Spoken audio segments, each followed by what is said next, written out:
नमस्कार दोस्तों, कैसे हो आप सभी। उम्मीद करता हूँ आप सभी बढ़िया होंगे।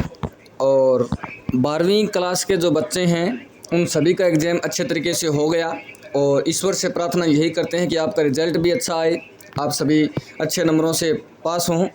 और लेकिन रिज़ल्ट आने की बात तो बाद में है, उससे पहले ही काफ़ी सारे बच्चों के मन में कन्फ्यूज़न हो गया कि 12वीं के बाद करेंगे क्या। उनको ये नहीं पता कि 12वीं के बाद क्या क्या होता है, कैसे होता है, क्या करना है। और आज का जो समय है वो समय ये है कि अगर जल्दी छोटी उम्र में ही, कम उम्र में नौकरी मिल जाए तो सारी की सारी समस्या ही ख़त्म हो जाती है। कहीं ऐसा ना हो कि 12वीं के बाद कोई ऐसा कोर्स कर बैठे जिससे लंबे समय तक नौकरी का इंतज़ार करना पड़े।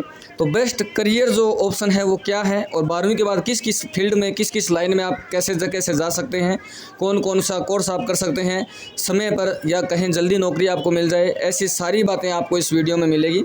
सबसे पहले जिन्होंने चैनल को सब्सक्राइब नहीं किया वो सब्सक्राइब कर दीजिए। और आप सभी को ये वीडियो आपके जो 3 फ्रेंड हैं उन 3 फ्रेंड्स के पास ज़रूर शेयर करना है, ताकि उनको भी पता चल सके कि 12वीं के बाद, या फिर जो 11वीं में पढ़ रहे हैं उनको भी पता चले कि 12वीं के बाद उनको क्या अपॉर्चुनिटी आगे बनानी है और किस प्रकार के कोर्स जो है उनको देखने को मिलेंगे। वीडियो को लाइक ज़रूर कर दीजिएगा। अब वीडियो आगे मैं शुरू करता हूँ। देखिए, बात करें 12वीं के बाद क्या करना है। आर्ट्स, साइंस और कॉमर्स से आपने एग्ज़ाम दिया होगा। ये थोड़ी सी स्पेलिंग यहाँ पर मिस्टेक है। कॉमर्स सब्जेक्ट से, आर्ट्स सब्जेक्ट से या फिर साइंस सब्जेक्ट से आपने 12वीं क्लास के एग्ज़ाम दिए होंगे। और इसके बाद में आगे क्या करना है, ऐसा जो डाउट है आपके मन में है, उसको लेकर के ये वीडियो बनाया गया है।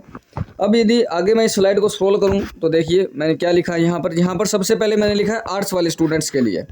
आर्ट्स वाले स्टूडेंट देखिए क्या होता है, जो 12वीं क्लास कंप्लीट कर देते हैं आर्ट्स क्लास से, आर्ट्स सब्जेक्ट से, तो सबसे पहला कोर्स होता है BA, bachelor of art course होता है। ये कॉलेज में होता है और ये 3 साल का कोर्स होता है।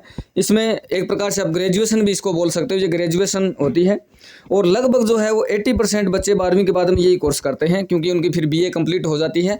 उसके बाद वो बीएड वगैरह आगे जो फील्ड होता है वहाँ चले जाते हैं।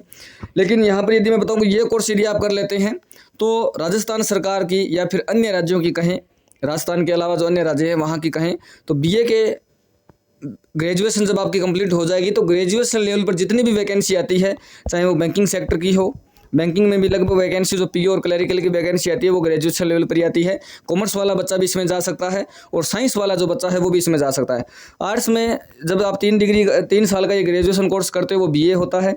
साइंस की यदि मैं बात करूँ तो साइंस में ये कोर्स जो है 3 साल का बीएससी होता है और बैचलर ऑफ साइंस। और कॉमर्स वाले में अगर मैं बात करूँ तो वहाँ पर आपका बीकॉम होता है, बैचलर ऑफ कॉमर्स, ये कोर्स होता है। और तीनों ही कोर्स 3 साल के होते हैं। ये करने के बाद में जो भी ग्रेजुएशन लेवल पर वैकेंसी होती है, चाहे बैंकिंग की हो, पटवारी की हो या फिर ग्राम सेवक की वैकेंसी हो, उन वैकेंसियों में आप इन कोर्स को करने के बाद अप्लाई कर सकते हैं। और वीडियो के लास्ट में आपको ये भी पता चल जाएगा, इस वीडियो में ज़रूर आपको शेयर करूँगा कि आपको कौन सा कोर्स जो है आपके लिए बेस्ट रहेगा। अभी तो मैं जितनी डिटेल्स होती है वो लगभग आपको शेयर करने की मैं कोशिश कर रहा हूँ। इसके बाद एक बीसीए कोर्स होता है, ये बैचलर ऑफ कंप्यूटर एप्लीकेशन का कोर्स होता है। ये कोर्स करने के बाद में आप किसी भी जो कंप्यूटर वगैरह, किसी गवर्नमेंट स्कीम में कोई फॉर्म वगैरह आते हैं या फिर कोई प्राइवेट कंपनी में कंप्यूटर डिप्लोमा या आपने कर रखा है, प्राइवेट कंपनी में ज्वाइन करते हो तो अच्छे से आपने सीख रखा होगा, कोर्स आपके पास होगा तो आप ज्वाइन कर सकते हो। एक बीएचएम होता है, बैचलर ऑफ होटल मैनेजमेंट। ये कोर्स यदि आप कर लेते हो तो होटल में जाकर के वहाँ जो मैनेजमेंट संभालने का काम है, कंप्यूटर जो रिसेप्शनिस्ट होती है वहाँ पर भी आप अपना काम कर सकते हो। या फिर जो अदर कंट्री है, विदेश में भी लोग जाते हैं ये बैचलर ऑफ होटल मैनेजमेंट का कोर्स करके वहाँ पर जाकर के होटल का कामकाज संभालते हैं और अच्छी खासी सैलरी उनको मिलती है। एक बीजेएमसी होता है जिसमें ये आर्ट्स वाले स्टूडेंट्स के लिए मैं बता रहा हूँ। और इसके बाद एंकर मीडिया में आप जा सकते हो। एक डिप्लोमा होता है आरएससीआईटी और पीटेट। ये आरएससीआईटी नहीं, माफ़ी चाहूँगा, ये बीएसटीसी मैंने लिखा है, बीएसटीसी और पीटेट। ये डिप्लोमा जो कोर्स है, यहाँ पर आप 12वीं यदि आपने आर्ट्स से की है, चाहे साइंस से की हो, चाहे कॉमर्स से किया हो, आप इन दोनों जगह जा सकते हैं। पीटीटी का मतलब ये है कि आप 12वीं के बाद में first year, second year, third year और फाइनल ईयर, मतलब 4 साल का ये यदि आप पीटीटी का एक एग्ज़ाम होता है, पहले प्री एग्ज़ाम होता है। ये एग्ज़ाम यदि आप देते हैं, बाद में पीटीटी में आपका सिलेक्शन होता है, इसमें आपको कॉलेज मिलती है। कॉलेज से आपका ये 4 साल का कोर्स होगा। First year, second year, third year, ये तो बीए के हो गए। और चौथे साल में आपको बीएड जो डिग्री है, आपको यदि ये आप करते हैं 12वीं के तुरंत बाद में, तो आपको 4 सालों में बीएड आपको मिल जाती है। वहीं यदि आप पहले बीए कर लेते हैं और उसके बाद यदि बीएड करने का प्लान आप बनाते हैं तो ये बीएड आपका 2 साल का रहता है। उम्मीद करता हूँ अच्छे से जितना मैं बोल रहा हूँ वो समझ में आ रहा होगा। आप कमेंट बॉक्स में ज़रूर मुझे बता दीजिएगा कि यदि आपको कोई बात समझ में नहीं आती जाती है। तो ये यदि आप बीए पहले कर लेते हैं, बाद में बीएड करेंगे तो 3 साल का आपका बीए पड़ेगा और 2 साल की आपकी बीएड पड़ेगी यदि आपको बीएड करना है। और यदि आप 12वीं के बाद सीधा आप पीटीटी वाला, पीटीटी यहाँ देना पड़ता है बीएड करने के लिए। 1 मिनट में दोबारा से इसको क्लियर करके समझा देता हूँ। 12वीं क्लास यदि आपकी आर्ट्स से है, चाहे किसी भी सब्जेक्ट से हो, आर्ट्स से हो, साइंस से हो या फिर कॉमर्स से हो, आप पहले बीए इसमें मान लीजिए कर लेते हैं, साइंस वाले में बीएससी कर लेते हैं, मैं 2 ही का एग्जांपल ले लेता हूं। और उसके बाद यदि आप बीएड करना चाहते हैं तो भी आपको ये पीटीटी एग्जाम देना पड़ेगा। ये पीटीटी वाला एग्जाम 2 तरीके से होता है, तो 12वीं लेवल पर होता है, एक ग्रेजुएशन लेवल पर होता है। ग्रेजुएशन आपने बीए बीएससी कर रखा है तो आपको ग्रेजुएशन वाला पीटीटी देना होता है, फिर काउंसलिंग वगैरह करवानी होती है, तब आपको कॉलेज मिलती है, तब आपको 2 साल की बीएड करनी पड़ेगी। दोनों में 2 साल की ये बीएड होती है। लेकिन वहीं आप यदि 12वीं के बाद में पीटीटी का एग्जाम तुरंत देते हैं तो तुरंत देने के बाद में आप 12वीं के आधार पर जब करेंगे तो 3 साल की तो ये ग्रेजुएशन होगी और ये बीएड आपकी 1 ही साल की पड़ेगी, मतलब कि इसके बाद में 4 साल का आपका ये कोर्स हो जाएगा। और उसके बाद में बात करें बीएसटीसी की, तो बीएसटीसी जो होता है 12वीं के बाद कोई भी कैंडिडेट इस कोर्स को कर सकता है। ये एक 2 साल का कोर्स होता है। इसमें भी आपको 600 नंबर का एक पहले एग्जाम देना होता है। लगभग 350 से ऊपर या फिर 400 से ऊपर आप नंबर लेकर के आते हैं तो आपको कॉलेज मिल जाती है। कॉलेज मिलने के बाद में 2 साल का ये कोर्स ये स्टार्ट हो जाता है। और ये कोर्स जब आप कंप्लीट कर लेते हैं तो राजस्थान में आपने रीट का नाम सुना होगा। रीट जो है वो लेवल 1 और लेवल 2 2 लेवल में होती है। इसको थोड़ा सा क्लियर करके मैं समझा देता हूँ। जो रीट जो होती है वो लेवल 1 और लेवल 2 में 2 होती है। जो जिन्होंने बीएसटीसी कर रखा होता है वो लेवल 1 के लिए अप्लाई करते हैं, जिसमें 1 से लेकर 5वीं कक्षा तक आपको जॉब मिलती है। और जिन्होंने पीटीटी कर रखा था, जिन्होंने बीएड कर रखा था, वो लेवल 2 के लिए अप्लाई करते हैं, जिनको 1 से लेकर 8वीं क्लास या फिर कहें 6 से लेकर 8वीं क्लास, ये क्लासों में आपको बच्चों को पढ़ाना होता है। और ये वैसे भी बड़ी जॉब होती है क्योंकि इसमें छुट्टियां भी काफ़ी ज़्यादा, 1.5 महीने की वो छुट्टियां वगैरह। सुबह 7 बजे स्कूल लगता है तो 1 बजे आपको छुट्टी मिल जाती है, आप घर आ जाते हैं अपने। तो ये बीएसटीसी और पीटीटी जो है आप किसी भी कक्षा में हो, आर्ट्स से हो, कॉमर्स से हो या साइंस से हो, आप अच्छे से अपना बीएड ये वगैरह कर सकते हैं। लेकिन मेहनत दोस्तों सब में करनी पड़ेगी। ऐसा नहीं है कि मेहनत बिना मेहनत के आपको नौकरी मिल जाएगी। आप बीएसटीसी कर लेते हैं तो ये 2 साल का कोर्स होने के बाद रीट के लिए आपको प्रयास करना पड़ेगा। और मान लीजिए आपने बीएसटीसी कर लिया, आप कोई प्रयास वगैरह नहीं कर रहे हैं तो आपको टीचिंग के लिए जो कोर्स है, आप टीचिंग के लिए प्रिपेयर हो, आपका टीचिंग में मन है, अच्छे तरीके से आप पढ़ाना चाहते हैं तो प्राइवेट स्कूल में पढ़ा सकते हैं। जहाँ से आपको अच्छी सैलरी मिले वहाँ ज्वाइन कर सकते हैं प्राइवेट स्कूल आप। और बढ़िया तरीके से तैयारी करेंगे तो आपको गवर्नमेंट जॉब मिल जाएगी। बस प्रयास आपको करना पड़ेगा। उसके बाद में यदि 12वीं के बाद जो है आप डायरेक्ट कुछ भर्तियां भी आती है, जिनमें आपने मान लीजिए सीधी आपकी 12वीं हुई है, 12वीं के बाद कुछ भर्तियां भी आती है सीधी, जैसे राजस्थान पुलिस की वैकेंसी हो गई, दिल्ली पुलिस वैकेंसी हो गई, आर्मी हो गई, एलडीसी 12वीं क्लास पर जो वैकेंसी आती है, या फिर लेब असिस्टेंट जो होता है, साइंस वाले जो कैंडिडेट होते हैं वो लेब असिस्टेंट के लिए भी अप्लाई कर सकते हैं। और 12वीं के बाद ये जो अभी वैकेंसी जो है 12वीं लेवल वाली, तो इसमें आपको एक सीईटी एग्जाम होता है, पहले वो पास करना पड़ता है।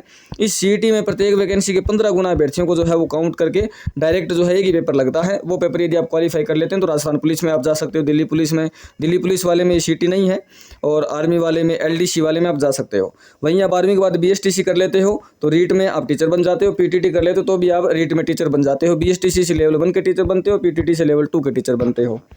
उसके बाद में यदि मैं बात करूँ साइंस वाले बच्चों की, तो साइंस आप सभी को मालूम है, जिन्होंने साइंस पीसीएम से किया है और पीसीबी से किया है। यहाँ इसका मतलब ये है कि फिजिक्स, केमिस्ट्री, मैथ, जिन्होंने 12वीं क्लास में मैथ ले रखा था और जिन्होंने फिजिक्स, केमिस्ट्री और बायोलॉजी ले रखा था, उनके लिए मैं बता रहा हूँ। जिन्होंने मैथ से करा वो बीटेक कर सकते हैं, 4 साल का लगभग ये कोर्स होता है, 3 से 4 साल का। बीई कोर्स कर सकते हैं, बीएससी कर सकते हैं, जो ग्रेजुएशन मैंने बताया था वो ये बीएससी है। एनडीए की प्रिपरेशन कर सकते हैं, रेलवे में जा सकते हैं, पायलट आप बन सकते हैं। तैयारी करनी पड़ेगी सभी के लिए, ऐसा नहीं कि बिना तैयारी किए आप, ये कोर्स होता है यहाँ पर डायरेक्ट आपको जॉब मिल जाती है। पीसीबी जो होता है उसमें आप एमबीबीएस कर सकते हैं। एमबीबीएस यदि आप कर लेते हैं तो आपके नाम के आगे डॉक्टर लगने लग जाता है। जो भी जितने भी डॉक्टर हैं आपने देखा होगा, लगभग जो किसी चीज़ के वो स्पेशलिस्ट होते हैं, जैसे नाक कान गला का यदि कोई डॉक्टर है, नाक कान और गला, तो वो डॉक्टर ईएनटी होता है, ईयर नोज और थ्रोट, ईएनटी डॉक्टर होता है। उन्होंने एमबीबीएस किया होता है। काफ़ी जो स्पेशलिस्ट जो डॉक्टर होते हैं, आप अपने नाम के आगे डॉक्टर लगाने लग जाते हैं, जैसे डॉक्टर प्रवीण कुमार, कुछ भी नाम हो, सुदेश कुमार, जो भी नाम है। उसके बाद बीडीएस कर सकते हैं, बीएचएमएस कर सकते हैं। ये कोर्स आपको थोड़ा सा गूगल पर सर्च करना पड़ेगा या यूट्यूब पर देखना पड़ेगा, क्योंकि इस वीडियो में यदि बताने लग जाएंगे तो वीडियो बहुत ज़्यादा लंबा हो जाएगा। बीपीटी कर सकते हो, बी फार्मा का कोर्स कर सकते हो, ये सारे नर्सिंग के कोर्स आ गए। या फिर नर्सिंग कर सकते हो, इसमें भी आप बीएससी कर सकते हो। बीएससी के बाद वही टीचर लाइन आप बीएड कर सकते हो, आगे टीचर लाइन में जा सकते हो, साइंस के टीचर बन सकते हो, यहाँ से मैथ और साइंस के टीचर बन सकते हो, यहाँ बायोलॉजी के टीचर बन सकते हो। और नर्सिंग का कोर्स हो गया। 12वीं के बाद जो है चाहे आर्ट्स से हो चाहे साइंस से हो, आप जीएनएम कोर्स भी कर सकते हो जो कि एक 3 साल का कोर्स होता है। ये भी नर्सिंग कोर्स होता है। आप मैथ से हो चाहे पीसीबी से हो कहीं से हो, लेकिन ये जो बायोलॉजी वाले होते हैं इनको प्रायोरिटी थोड़ी ज़्यादा होती है, सीटें खाली रहती हैं तो इन बच्चों को भी ले लिया जाता है, लेकिन प्राथमिकता जो है वो बायोलॉजी वालों को ही मिलती है। तो यहाँ पर आप जीएनएम कोर्स कर लेते हैं अच्छे से, फिर तैयारी यदि आप करते हैं तो सीएचओ की वैकेंसी भी आती है, नर्सिंग ऑफिसर की वैकेंसी आती है, राजस्थान में भी आती है, अदर स्टेट में भी आती है। तो वहाँ पर भी आप अपने जॉब का अच्छे से प्राप्त कर सकते हो। और लगभग आज के वर्तमान समय की बात करूँ तो ये जो नर्सिंग कोर्स जितने भी हैं वर्तमान में बहुत अच्छे तरीके से, एक प्रकार से यदि कहें तो कैंडिडेट जो है वो इसमें सेटल हो जाता है। अगर गवर्नमेंट जॉब नहीं भी लगती है तो प्राइवेट में सेटल हो जाता है। और 12वीं के बाद जो लड़कियां हैं उनके लिए एक गवर्नमेंट ने एएनएम कोर्स भी बना रखा है। एएनएम कोर्स में आपके 12वीं राजस्थान की मैं बात करूँ, राजस्थान में जो गवर्नमेंट कॉलेज हैं वहाँ पर किसी प्रकार का एग्जाम नहीं देना होता। ये ऑफलाइन फॉर्म निकलता है एएनएम का और प्रतिशत के आधार पर आपको एएनएम कॉलेज मिल जाती है। और ये 2 साल का कोर्स होता है, बिल्कुल फ्री होता है। और एएनएम का कोर्स जो है नर्सिंग कोर्स है। इसके बाद आप किसी प्राइवेट हॉस्पिटल या गवर्नमेंट जो भी वैकेंसी आती है उसके लिए अप्लाई कर सकते हो। 12वीं के बाद राजस्थान में जो है गवर्नमेंट कॉलेज से जहाँ से भी एएनएम होती है तो वहाँ से आप जो है इसमें अप्लाई करेंगे तो प्रतिशत के आधार पर 12वीं के जितने प्रतिशत होंगे उसके आधार पर, मान लीजिए 60 सीटें हैं, फॉर्म वहाँ पर 100 लग जाते हैं उस जिले में जहाँ आपने फॉर्म भरा है, तो वहाँ पर सिर्फ 60 बच्चों को काउंट किया जाएगा, प्रतिशत के आधार पर इन बच्चों को लिया जाएगा। यदि आपका इन 60 बच्चों में नाम आता है तो आपको कॉलेज मिल जाता है। 2 साल के कोर्स के लिए आप एलिजिबल हो जाते हैं। ये कोर्स आपका बिल्कुल फ्री होता है। उसके बाद नर्सिंग की डिग्री आपको मिल जाती है। और किसी भी नॉर्मली यदि प्राइवेट हॉस्पिटल को जब तक वैकेंसी नहीं आती या फिर आपका एग्जाम क्लियर नहीं होता तो भी आप प्राइवेट हॉस्पिटल ज्वाइन करके रख सकते हैं। और जितना काम करोगे उतना अनुभव बढ़ेगा, उतनी आपकी सैलरी जो है बढ़ती जाएगी। 20 से 25 हज़ार रुपये नॉर्मल जो है सैलरी लगभग, अच्छा यदि बड़ा हॉस्पिटल है तो वहाँ पर मिल जाती है। तो ये साइंस वाले बच्चों के लिए और मैंने आर्ट्स वाले बच्चों के लिए वीडियो बनाया है। बाकी जो है नेक्स्ट वीडियो में बात करेंगे क्योंकि वीडियो काफ़ी ज़्यादा लंबा हो जाएगा। उम्मीद करता हूँ वीडियो जो आपको समझ में आया होगा, जानकारी अच्छे से समझ में आई होगी। मिलते हैं नेक्स्ट वीडियो में। कोई यदि आपको बात पूछनी हो कमेंट बॉक्स में आप कमेंट कर सकते हो। मिलते हैं नेक्स्ट वीडियो में नई अपडेट के साथ। बहुत बहुत धन्यवाद दोस्तों। जय हिंद, जय भारत, जय श्री राम।